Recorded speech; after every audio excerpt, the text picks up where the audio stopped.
Madame Wassila Hadjabi, qui représente l'Alliance des femmes handicapées du Québec. Question sur l'accessibilité universelle. Donc, la deuxième question adressée au maire. Bon matin, Madame Hadjabi. Oui, bonjour, mesdames et messieurs. Donc, l'Alliance des femmes handicapées représente donc des femmes de tout horizon, donc aussi des femmes des communautés culturelles. Je m'adresse donc au maire de Montréal et à ses collègues aussi, donc dans les autres aussi partis.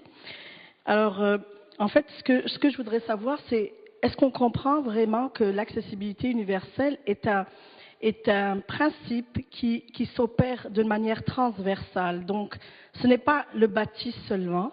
J'ai cru entendre Madame auparavant de la formation en pouvoir, là, qui disait, bon, elle mentionnait les programmes et les services, mais au-delà des programmes et services, est-ce qu'on est conscient que les attitudes, en premier lieu, sont les obstacles majeurs à vraiment l'inclusion des personnes, des femmes handicapées et des communautés culturelles, donc à Montréal et au Québec, puisque je ne m'adresse pas seulement à la ville de Montréal, mais toutes les villes du Québec.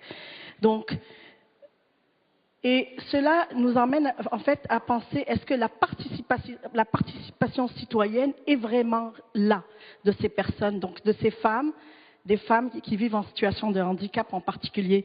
Elles sont victimes du fait qu'elles sont victimes. Je n'aime pas trop ce mot parce que je ne me sens pas une victime, mais il y a certaines qui sont vraiment victimes et qui sont isolées et donc qui n'ont pas le droit de participer à un conseil de ville ou à autre participation citoyenne pour exprimer leurs paroles. Donc, comment allez-vous faire réellement? Comment allez-vous bannir les attitudes discriminatoires et dépréciatives vraiment des personnes handicapées? Parce que c'est au-delà du bâti et des programmes. Merci, Madame Hadjabi. Responsable du dossier, conseillère Tullier. Oui, bonjour. Je pense que vous l'avez bien dit, c'est une question de société. Oui. Donc, ça doit commencer à l'école, tout petit, bien en dehors du champ de la Ville de Montréal. Bien sûr, la Ville a une poignée, si on peut dire, au niveau de la formation des employés. Un peu ce que je disais tout à l'heure, je peux vous dire qu'au niveau de la Ville, c'est de plus en plus présent, cette question, tant au niveau des élus que des employés.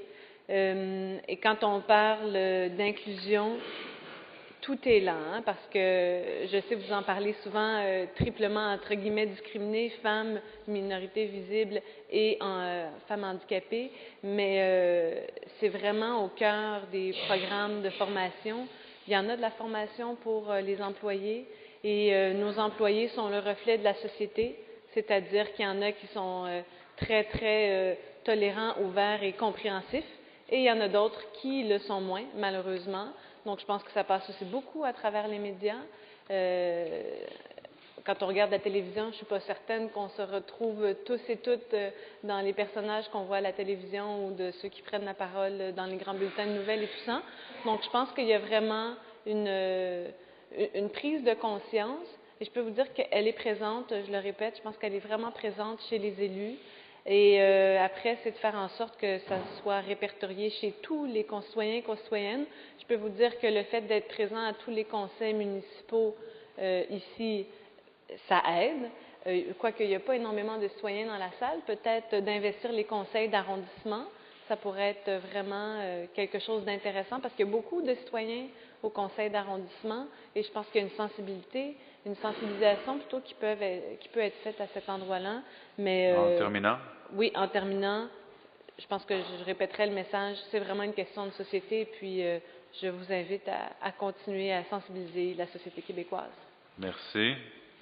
Question complémentaire, Madame Hadjabi. Alors, le pouvoir, en fait, pour nous, le pouvoir, effectivement, commence dans les conseils, donc en politique.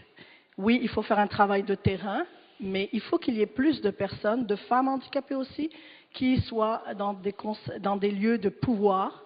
Et évidemment, en politique, c'est le premier. Seulement, actuellement, la conjoncture n'incite pas facilement. des femmes handicapées à participer parce que quand même, il y a des préalables à mettre en place pour leur permettre de faire cela. Merci. Merci beaucoup, Mme Adjabi. Pas de commentaires. D'accord, merci.